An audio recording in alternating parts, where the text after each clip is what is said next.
ඉංග්‍රීසි කතා කරන්නම අවශ්‍ය parts ටිකක් තමයි ළමයි මේ තියෙන්නේ. noun, verb, adverb, adjectives. මේ ටික නැතිව ඇත්තටම අපිට ඉංග්‍රීසි කතා කරන්න ටිකක් අමාරුයි. දැන් බලමු මොනවද මේ කියන්නේ කියලා. දැන් අතරම noun එකක් කියන්නේ මොකක්ද? හරිම ලේසියි. noun එක කියන්නේ නාම පදයක්. noun එක කියන්නේ මොකක්ද අතරම්? නාම පදයක්. අතරම නාම පදයක් කියන්නේ මොකක් හරි දෙයක්, කෙනෙක්ගේ නමක් මොනවා හරි වෙන්න පුළුවන්. උදාහරණයක් ගන්න පුළුවන් නිමල්, පෙන්සිල් මේ ඔක්කොම නාම පද. car එතකොට අපි ගත්ත building, place එකක් මේ ඕන එකක් අපි කියනවා noun එක කියලා. ඒත් example එකක් ගමු අපි බලන්න sentence එකක්. This is my cat. මේ ඉන්නේ මගේ පූසා. එතන මේකේ නාම පදේ වෙන්නේ මොකද්ද? cat. cat කියන්නේ සතෙක්ගේ නමක් පූසෙක්. එතකොට එනං ඒක අනිවාර්යයෙන්ම නාම පදයක් බවට පත් වෙනවා. ඊට පස්සේ ගත්තාම verb එකක්. මොකද්ද මේ verb එකක් කියන්නේ? verb එක කියන්නේ ක්‍රියාපදයක්. මොකක් හරි action එකක්. අපි ගන්න ක්‍රියාවක්. යනවා, එනවා, කනවා, බොනවා මේ ඔක්කොම වෙන්නේ ක්‍රියාපද බවට පත් වෙනවා. දැන් මෙතන come, go, open. ඒක උදාහරණයක් කියන්න මම ගත්තා නම් මෙතන I like blue. blue කියන්නේ නිල්. දැන් මේකෙදි මම කැමති blue වලට. I like කියන්නේ like.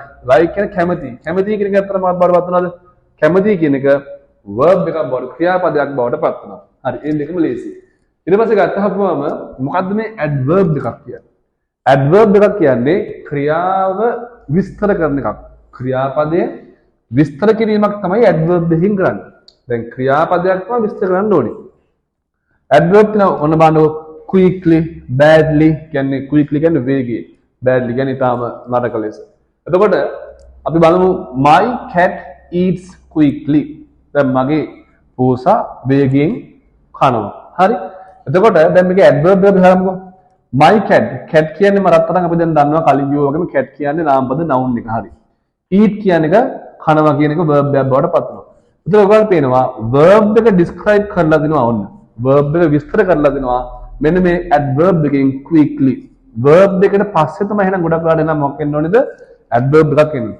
my cat eats quickly. හරි. එහෙනම් verb එක විස්තර කිරීම මොකක්ද අපි කියන්නේ? adverb එකක් බවට පත් වෙනවා. බොහෝ වෙලාවට adverb එකක් එන්නේ verb එකට පස්සෙන් එන්නේ. verb එකට කලින් adverb එකක් එන ප්‍රමාණය අඩුයි. ගොඩාක් වෙලාවට adverb එකක් එන්නේ verb එකට පස්සේ. ඊට පස්සේ adjective එකක් බලමු බලන්න. මොකක්ද මේ adjective එකක් කියන්නේ? adjective එකක් කියන්නේ අතරන් හරි noun එකක් describe කිරීමක්. නාම පදයක් විස්තර කිරීමක් තමයි adjective එකක් කියන්නේ. ඒතකොට adverb එකක් කියන්නේ verb එකක් describe කරනවා. verb describe වෙනවා adverb. noun describe වෙනවා අතරන් adjective. හරි. එතකොට adjectives තමයි small, big, large මේ ඕන එකක් adjective වෙන්න පුළුවන්. ඒ කියන්නේ පොඩි, විශාල, මධ්‍යස්ථ මේ ඕන එකක් අපි කියන්නේ adjective එකක් කියලා අපි කියනවා. උදාහරණයක් බලන්න we like big cakes. දැන් මේවල අපි හොයාගමු noun මොකද්ද? adjective එක මොකද්ද? adverb හොයාගමු බලන්න අතරන්. දැන් like කියන්නේ කැමති. කැමති කියන එක මොකක් වෙනවද අතරන්? ඒක කැමැත්තක් ප්‍රකාශ කරනවා. කැමති කියන්නේ අනිවාර්යෙන්ම ඒක verb එකක් බවට පත් වෙනවා. ඊට පස්සේ cake කියන්නේ මොකක් හරි කෑමක්. ඒතකොට කෑමක නම අනිවාර්යෙන් මේක අතරන් නාම පදයක් බවට පත් වෙනවා. එහෙනම් අපි කැමති cake වලට හැබැයි මේක cake නාම පදේ විස්තර කරලා දුන්නා මොනවාද? big cakes. අපි කැමති ලොකු cake වලට. අපි කැමති විශාල cake වලට. එහෙනම් මේ cake කියන එක විස්තර කරලා දෙනවා. නාම පදේ විස්තර කිරීමක් කරලා දෙනවා. නේද? නාම පදේ විස්තර කිරීමක් කරලා දෙනවා.